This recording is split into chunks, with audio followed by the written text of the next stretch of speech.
Alors, l'équipe 2, en entrepreneuriat ou collégial, je vais vous lire les instructions du cas. Après, les juges vont pouvoir se présenter. Vous disposez de 15 à 20 minutes afin de présenter votre solution. Le temps s'écoule à partir du moment où les membres de l'équipe débutent la présentation. Je vous montrerai le temps restant à l'aide des cartons lorsqu'il restera 10, 5, 3, 30 secondes et les 10 dernières secondes sur mes mains. Si l'un des membres continue de parler à la fin du décompte, je vais le signifier et la présentation s'arrêtera dès cet instant. Si vous faites moins de 15 minutes, il y aura une pénalité d'1 point par 30 secondes manquant. Les juges bénéficieront ensuite d'une période de questions de 5 minutes, lors de laquelle vous pourrez demander des éclaircissements concernant votre solution. Notez que la période de questions ne comporte pas de décompte, mais si un membre de l'équipe continue de parler après les 5 minutes, je vais le laisser terminer sa réponse. Alors, je vais laisser les juges se présenter. Pierre Couzel, directeur général de l'Association des clubs d'entrepreneurs étudiants du Québec, et j'ai aussi déjà eu un commerce pendant 10 ans, dans le commerce du Zéland.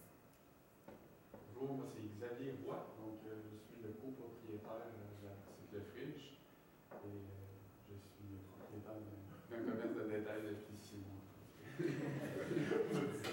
Ouais, c'est ça. Bonjour, moi Samuel Audette, je suis cofondateur d'une entreprise qui s'appelle Broutour, qui a des tournées de microbrasserie.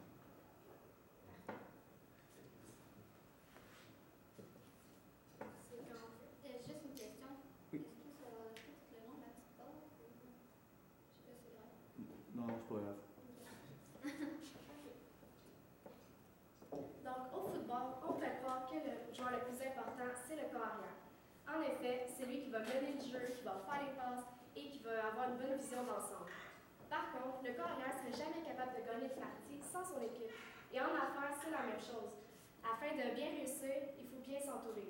Et c'est pour ça que nous, les consultations NCN, soit mes collègues Catherine Mondor, Nathalie Canal et moi-même, Nadine Muriel ici, sommes ici pour vous offrir les meilleures recommandations afin de vous aider à atteindre la ligne du toucher. Donc, si nous sommes ici aujourd'hui, c'est pour répondre à ces 3 principales questions. Donc, qu'est-ce qu'il faut faire avec le comptoir café? La clientèle, est-ce qu'elle est bien ciblée? Et qu'est-ce qu'il faut faire comme publicité? Donc, nous, ce qu'on a compris de votre entreprise, le Fridge, c'est que premièrement, ça, c'est les facteurs clés du succès. Donc, l'expérience client est très importante dans l'entreprise, puis c'est ça qui fait un succès. Aussi, vous avez les connaissances complètes sur les bières artisanales et les microbrasseries. Donc, ça peut aider aussi. On peut voir que les gestionnaires sont passionnés et ils veulent vraiment entreprendre le commerce. Et aussi, vous offrez des produits spécialisés qu'on ne retrouve pas nécessairement ailleurs. Donc, ça, c'est vraiment un point fort de l'entreprise. Donc, voici comment se déroulera la présentation. Tout d'abord, on va vous parler des problématiques. Ensuite, on va faire une analyse interne et externe pour en venir à des recommandations appropriées. On va suivre avec un budget et des mesures de suivi. Je vais donc laisser la parole à Nathan pour les problématiques. Merci Nadine. Donc, c'est ça, l'analyse interne et interne de votre entreprise. La problématique, premièrement, les produits sont non complémentaires à la boutique de Fridge. Le café, puis les bières, on ne trouve pas qu'il y ait une bonne association entre ces 2 produits-là. Donc, on vous suggère carrément, comme Catherine va vous dire, d'abolir la section café. C'est ça, ça crée aussi une confusion au niveau des clients. On ne sait pas si on vient chez vous pour un café ou une bière. Donc, c'est ça, vos 2 problématiques qu'il y a dans l'entreprise. L'analyse interne de votre entreprise. Les forces et faiblesses de votre entreprise. Premièrement. Les produits. Vous êtes spécialisé dans la bière. C'est bien, ça se ressent. Il y a 36 microbrasseries qui sont fournisseurs chez vous.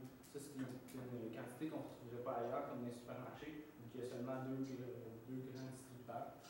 Les produits sont fabriqués au Québec. Ça ajoute une valeur ajoutée à vos produits. Le consommateur le sait, c'est pour ça qu'il vient chez vous. La haute qualité des produits, à ne pas négliger, c'est vraiment ce que les gens recherchent, une bière qui a été faite par les mains d'artisans, pas une grosse brasserie industrielle. Le service, c'est un autre point qu'il faut considérer dans votre offre. Le service de conseil. Premièrement, on accueille le client, on le suit tout au long de sa consommation. C'est vraiment bien. On sent aussi par le profil des propriétaires qui sont passionnés. Vous êtes passionnés, ça le ressent. Toute l'entreprise démontre vraiment une offre de produits qui est hors du commun. vous faites des dégustations, ça aussi c'est bien. Le client sait à quoi s'attendre quand il revient chez eux. Il n'y a pas une bière, donc il ne sait pas s'il va aimer ou pas. Les événements, les rencontres avec le producteur, ça c'est vraiment bien. On sent qu'il y a un contact qui est privilégié entre le producteur puis le client. Ça se retrouve pas ailleurs, c'est vraiment une de vos forces de votre entreprise. C'est ça. Il y a aussi les deux propriétaires qui ont des formations qui sont complémentaires, une en gestion, puis l'autre plus en stratégie. Donc ça aussi, c'est une de vos forces comme entrepreneur. Les faiblesses de prix. Nous, on a trouvé que le prix était un peu trop bas. Au niveau psychologique, chez le consommateur, ça a un effet. Si on retrouve à peu près le même prix qu'une bière commerciale en tablette, ça peut jouer là-dedans. On va dire que la qualité est moins bonne vu que le prix est moins élevé. Donc, il y a aussi une échelle de prix qui est peu appropriée. Plus on augmente les quantités, plus le prix est cher au nombre de millilitres. Donc, ça n'encourage pas le client à acheter plus, ça va jouer directement dans vos ventes, on va prendre des plus petits formats au lieu d'un plus gros. L'offre de produits non complémentaires, comme on disait, ça c'est une faiblesse. On ne vient pas pour acheter un café, on vient pour une bière ou le contraire. C'est ça, ça fait que dans le fond, il y a aussi un espace de votre entreprise qui est non rentable. Les cafés représentent 11% de votre chiffre d'affaires, puis occupent une grande place dans le commerce, dans le fond. Donc, c'est ça, il y a un espace qui est non rentable. Puis la publicité, il n'y a aucune publicité qui se fait en ce moment. Donc, ça aussi, c'est une grande faiblesse comparée aux compétiteurs. Les opportunités. Le marché est en expansion. Le marché des boissons spécialisées, ou spécialement, il est en expansion. Il y a peu de commerces aussi qui en font la promotion. Donc, il y a une place pour vous dans le marché. En plus que la SAQ ne fait pas la commercialisation de ces produits-là. Donc, ça vous laisse une grande place pour entrer dans le marché. Il y a aussi une grande proportion de la clientèle qui est directement votre clientèle cible dans votre coin. C'est une population qui est peu éduquée aussi sur le produit. On ne sait pas trop quand on arrive c'est quoi les différences entre une bière commerciale. C'est là que votre offre de produit, de service, conseil a toute sa valeur. Si tout le monde connaissait l'offre de conseil, ça serait là un peu pour rien. Mais là, vraiment, il y a un besoin au niveau du marché. C'est ça. Aussi, la technologie, les Internet et les réseaux sociaux, il y a une grande poussée qui se fait actuellement là-dedans. Puis, il faudrait embarquer dans le chemin. L'importance de l'environnement, tout le monde devient un peu plus sensibilisé à l'environnement. Si vous pourriez ajouter peut-être une petite mission sociale face à ça, ça serait bien. Les menaces. Côté économique, il y a plusieurs concurrents dans le coin. Il y en a un qui fait concurrence directement, le dépanneur Touquet, qui est une épicerie fine. Les métros, les IGA, eux aussi offrent la bière. Délicatesse au Petit Soignon, qui est situé juste en face de Chocolat. Et Chocolat Favori, qui offre des cafés et tout ça. Donc, c'est peut-être là que vous perdez pas mal de parts de marché au café. C'est pour ça que vous avez peut-être un revenu qui est plus faible par rapport à ça. Puis, socio-démographique, les mauvaises connaissances des consommateurs face aux produits, c'est une menace aussi. Puisque dans le fond, ils ne seront pas portés à aller vers un magasin de bière spécialisé puisqu'ils ne connaissent pas ça. C'est donc tout pour moi. Je vais passer la parole à Catherine. Nathan. Donc, en fait, on va aller au principal de l'affaire. C'est pourquoi on est là aujourd'hui, donc les recommandations. Donc, si on y va, nous, on n'ira pas par quatre chemins. Donc, comme Nathan vous l'a dit, nous, on abolirait complètement la portion de café de votre entreprise. Donc, les raisons pourquoi on l'abolirait, premièrement, c'est 11% du chiffre d'affaires versus 89% qui est là avec uniquement la vente des microbrasseries. Donc, nous, on irait vraiment avec cette portion-là qui est déjà gagnante dans votre entreprise.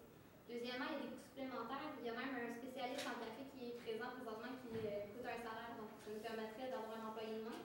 Puis, il y a des coûts aussi reliés notamment à la préparation de la nourriture qu'on sert sur place. Donc, on viendrait diminuer des coûts, puis on irait avec la portion qui est la plus gagnante de votre entreprise.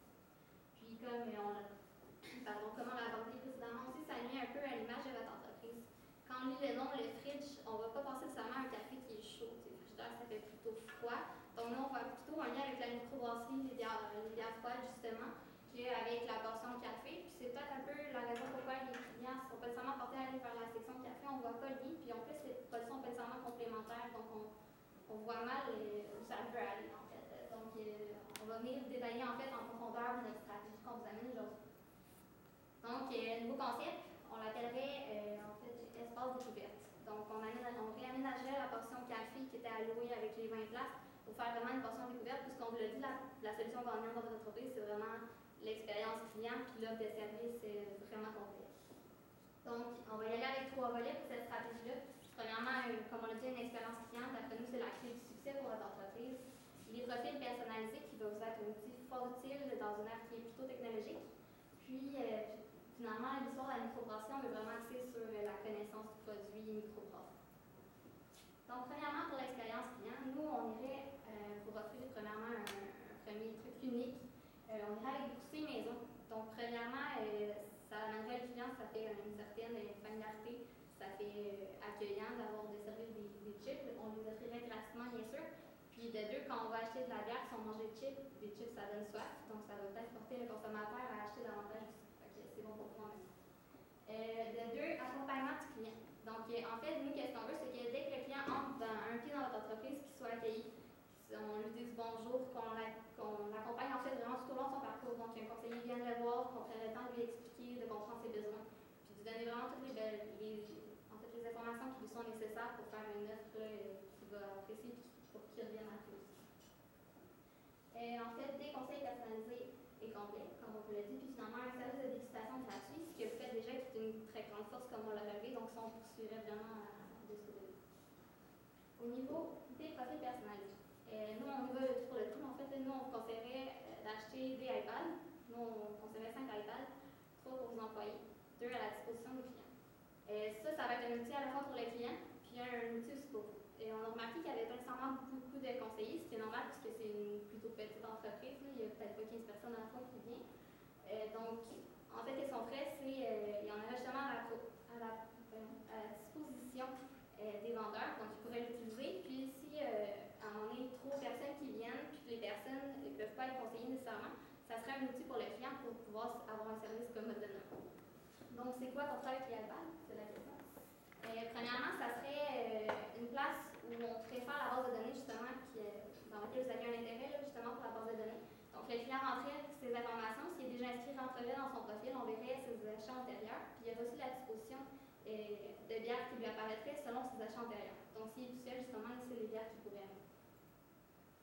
Je vais revenir plus loin pour la portion qui pourrait vous avantager. L'autre thème sur lequel on voulait axer, c'est l'histoire de la microbrasserie. Donc, nous, on vous conseillerait, puisqu'il faut faire le réaménagement complet, de faire des murs en fait tapissés avec l'historique de la microbrasserie. On pourrait afficher aussi les noms des fournisseurs qui sont disponibles, des descriptions de produits, des mots qui peuvent être rattachés à l'entreprise. De plus, on mettra à la disposition des clients, notamment sur l'iPad, via peut-être le site internet, tout le profil des fournisseurs, donc les différentes informations historiques de chaque fournisseur. Puis la description de chacun des produits pour que la personne puisse savoir un peu où elle va, puis qu'elle puisse consulter aussi de la maison, puis regarder un peu ce qu'il y a à faire. Ouais. On va faire un petit lien, en fait, on ne peut pas y aller de façon profonde dans l'échelle de prix, mais comme Nathan vous l'a dit, nous, on trouve que c'est peut-être une faiblesse que vous avez dans votre entreprise. On a affiché seulement la portion bière, puis on a dit qu'on abolissait les autres produits. Donc, si on regarde, en fait, présentement, vous avez 3, 5 et 10 $. Juste comme ça, mettons que je prends 2 bières 500 ml, ça me coûte 10 $, j'en ai plus que la bière à 750 ml. Donc nous, on trouve ça un peu plus logique. Actuellement, on va être fort, justement, comme Nathan l'a dit, plus que tu prends une grosse quantité, moins ça coûte genre 10 ml. Donc nous, on trouve ça peut-être un peu particulier que ça soit fait comme ça. Puis l'autre chose, c'est la bière qui est vendue 3 $, on trouve que ça enlève peut-être la valeur au produit qui est de très grande qualité, puis qu'une bière vraiment, c'est de microbrasserie, ça vaut quelque chose, puis d'après nous, ça vaut plus que 3 $, puis le client serait prêt à payer plus que 3 $, donc pourquoi pas demander plus si le client est prêt à le faire. Niveau marketing maintenant, donc l'utilisation de la base de client. Donc avec l'iPad, oui, le client a accès à son dossier, mais nous, on a accès à différentes informations. Premièrement, son profil personnel complet. Donc on a accès notamment à son adresse, son téléphone, si on veut éventuellement faire des sondages ou si on veut le contacter. Puis, ce qui est intéressant, c'est d'avoir la fréquence d'achat puis les achats moyens. Donc, on sait la personne consomme à peu près, achète pour à peu près combien de dollars. Puis, si ça fait trop longtemps qu'elle n'est pas venue, on peut l'inciter à revenir, notamment par des promotions. Donc, ça nous permet permet vraiment d'avoir des ressources pour pouvoir faire la promotion appropriée puis vraiment ciblée. Donc, on irait faire des promotions ciblées justement pour inciter les clients à venir via des infolettes, via des courriels. On délaisse souvent cet outil-là, puis on pense que c'est quelque chose qui est vraiment bien parce qu'en plus, tout le monde est sur cellulaire maintenant qui prend ses courriels automatiques. Donc, nous, on trouve que ça serait vraiment une façon appropriée d'aller contacter les clients. Puis on fait des promotions en fonction du profil. Donc, en utilisant notre outil, en allant chercher notamment des promotions selon les bières qui sont les plus achetées du client. Donc, Excusez-moi.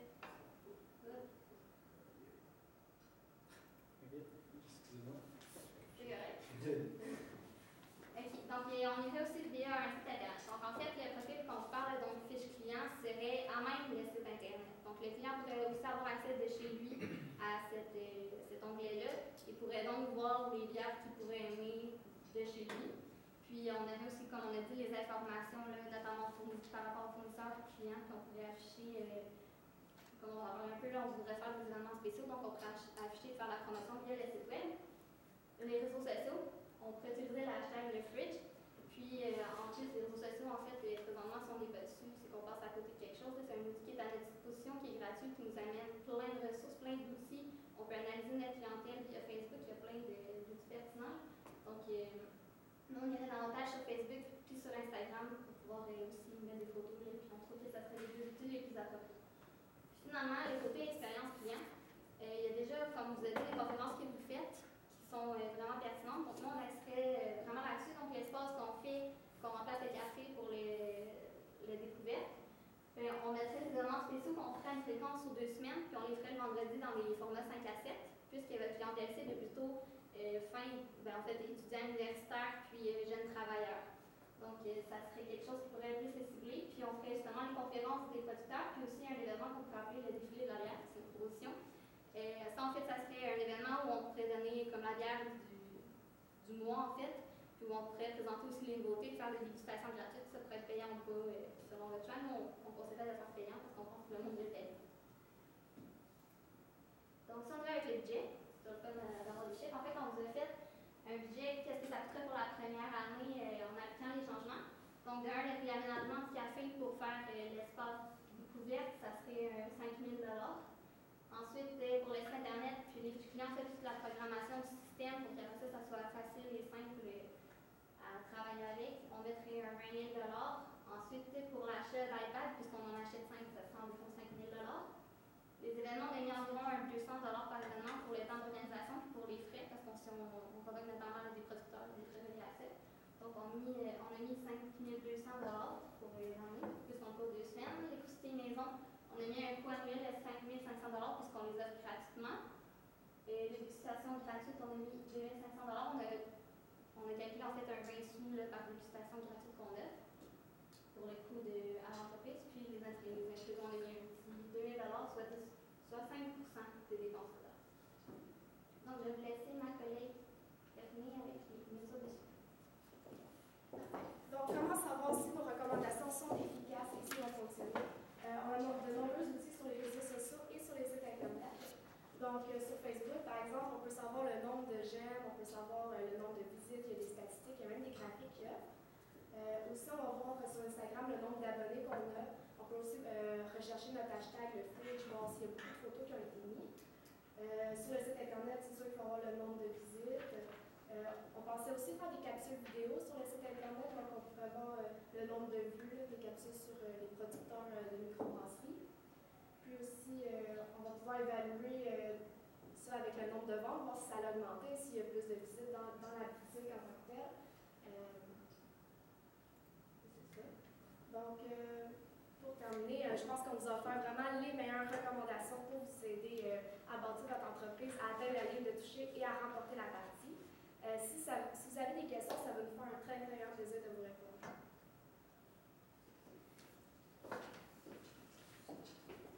Pensez-vous pas tout? Moi, j'ai quelques questions. Ah, on Je imagine. vais commencer. Donc, ma première question, c'était,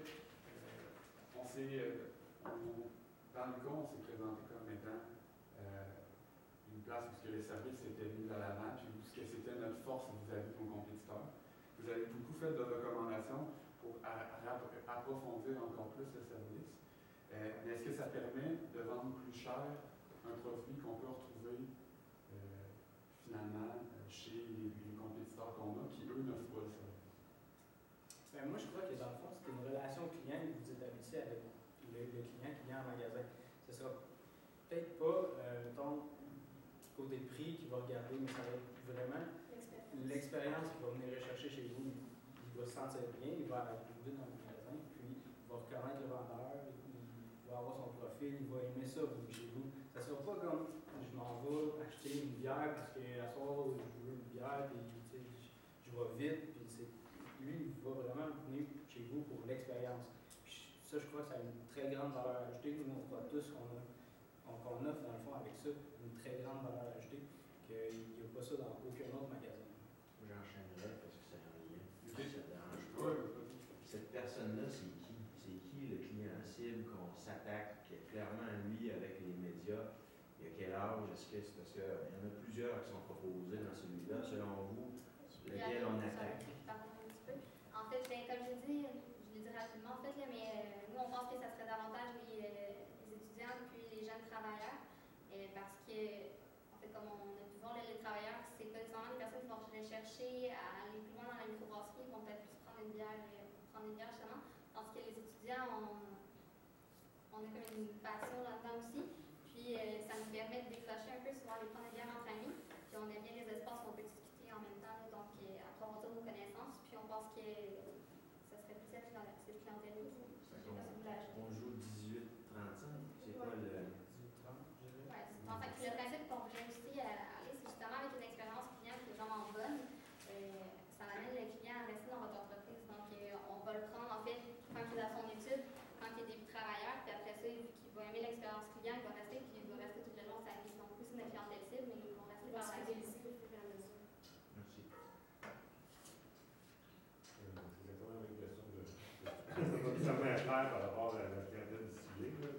Moi, j'ai une autre question. Vous aviez, dans vos mesures de suivi, vous avez placé les résultats des réseaux sociaux avant les résultats des ventes.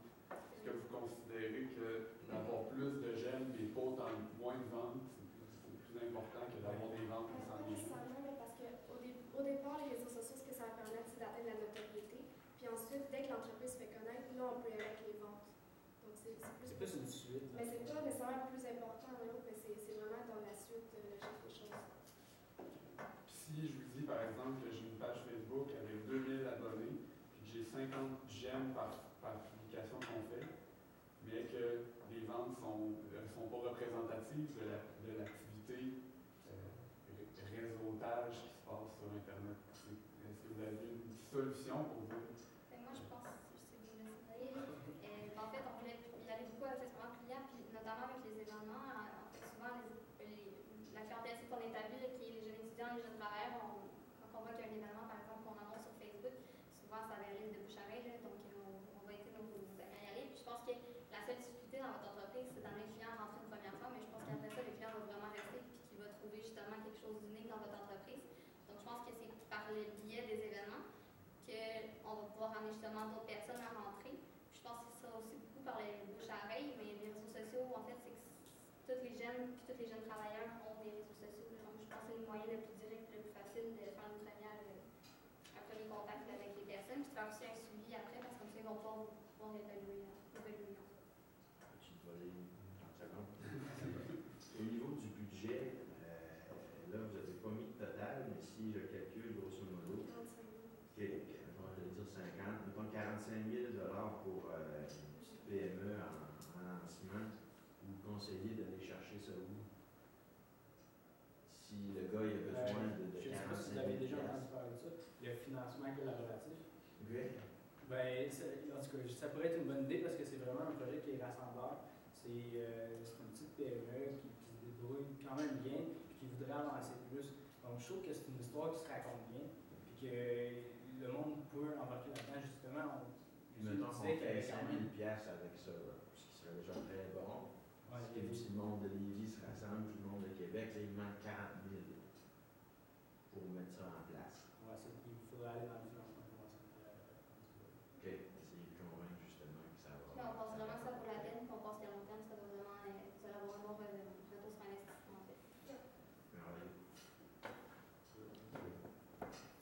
Merci, équipe 2.